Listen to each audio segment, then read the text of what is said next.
E-A-G-L-E-S, Eagles.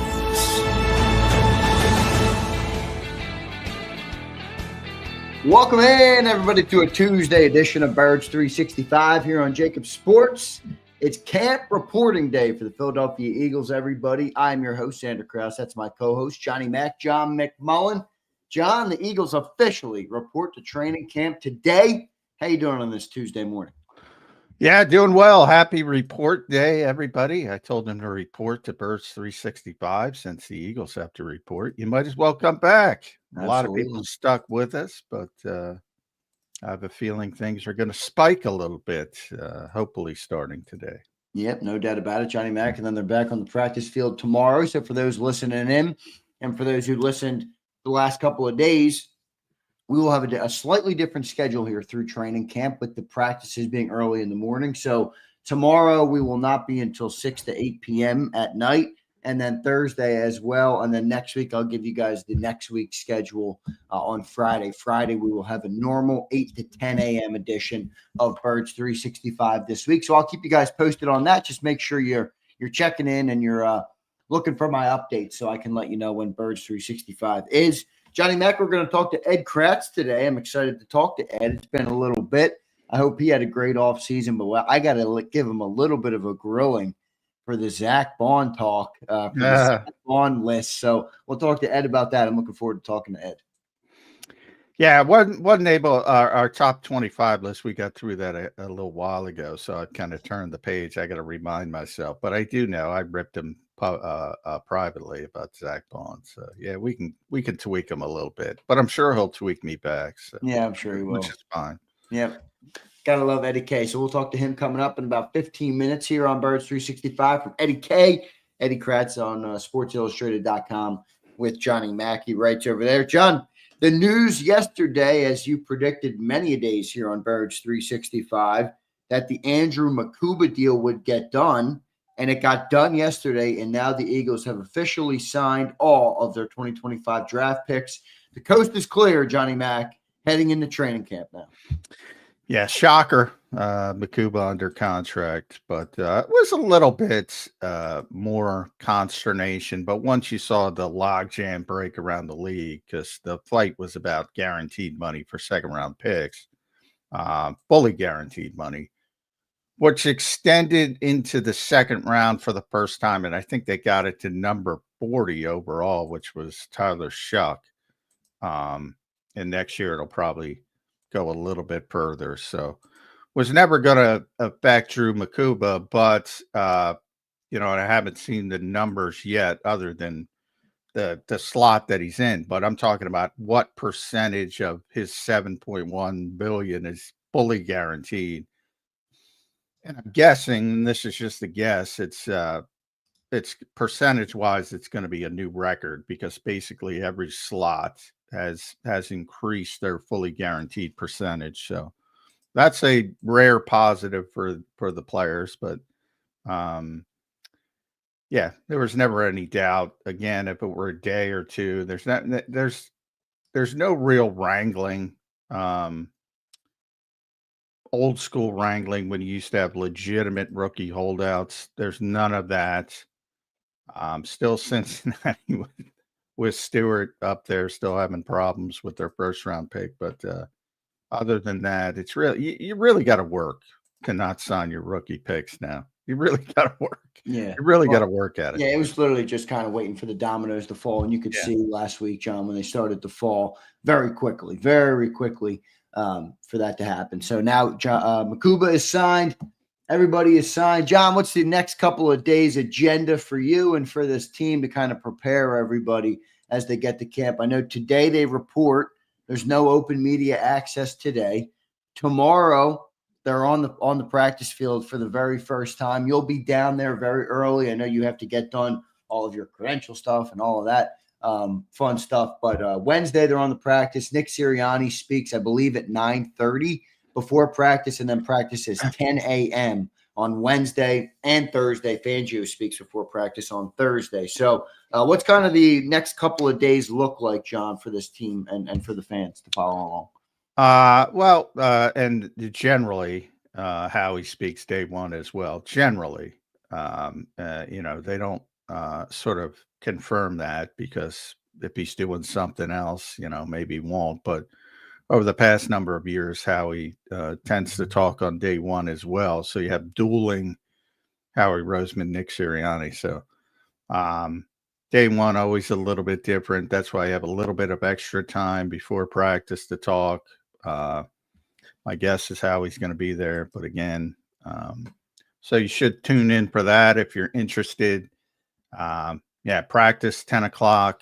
About today, they'll do some conditioning stuff, obviously on board meetings, that kind of stuff as players report. But and then it's off and running, typical training camp schedule, or what it has been for previous years. And for the fans that are in at the NovaCare complex, there are a group that, however the Eagles do it, season ticket holders, sponsors, things like that. It's not open to the public, so you always get a few questions about that. Can I come down? You cannot come down. Well, you can, but you're not going to get in. So that's always a little bit, if you go back to the old days of two-a-days in Lehigh, even for older people, Westchester, where you could just go and make a family day out of it. Those days are long gone. But, why are you lugging everything up to Lehigh or even Westchester or something like that? Most teams now practice in their own facilities, and the Eagles are obviously in that group. I think we're down to 6 who go away, and that's about it. Andy Reid's one of them. Always loved it. Cowboys go to California. Jerry Jones talking. I don't know if people saw Jerry Jones. Boy, Eagles fans are lucky. Yeah, he's just worried about keeping his team in the headlines. Doesn't care. That's it, man. Anything else. So anyway, already off on a tangent, but yeah, I mean, typical training camp. You'll see the Eagle down there. You'll see a little bit. I'm sure they'll have the Lombardi trophies out at some point for the fans that are down there. So they try their best to accommodate the fans that are allowed in, but I'm not a big fan of the current training camps around the NFL, as opposed to what they used to be. But that's just the nature of the sport and how it's changed.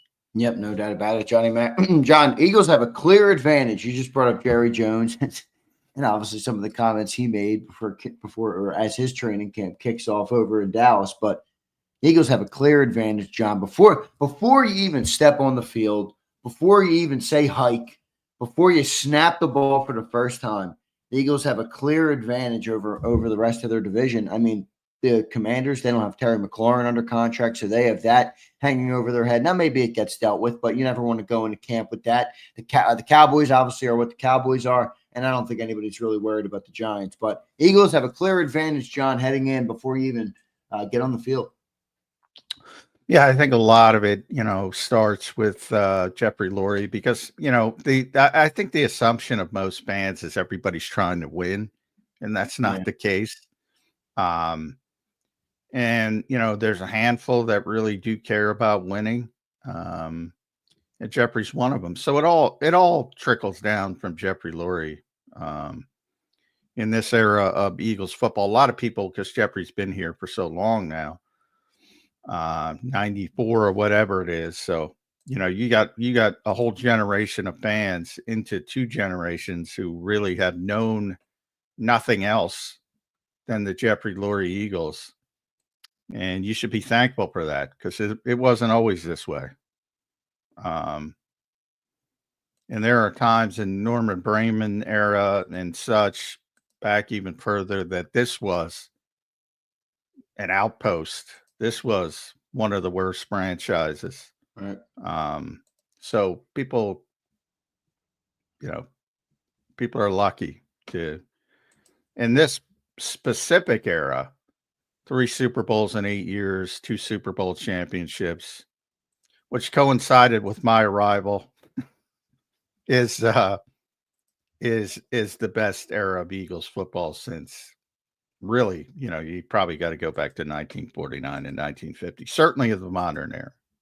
No doubt about it, John. I'm looking forward to it, man. I'm ready for training camp to kick off. I'm excited that Makuba is done and everything is all set for this Eagles team to kind of pick up where they left off. Obviously, a tough thing to do when you have a season as good as last year's team, but I think they're returning a lot of good players. We obviously have talked about some of the things they've lost, and you recently have brought to my attention that you think maybe the human nature has set in of the success. So we'll see if that has anything to do with the season this year or if that impacts their season this year. But overall, I think this team's in a pretty good spot.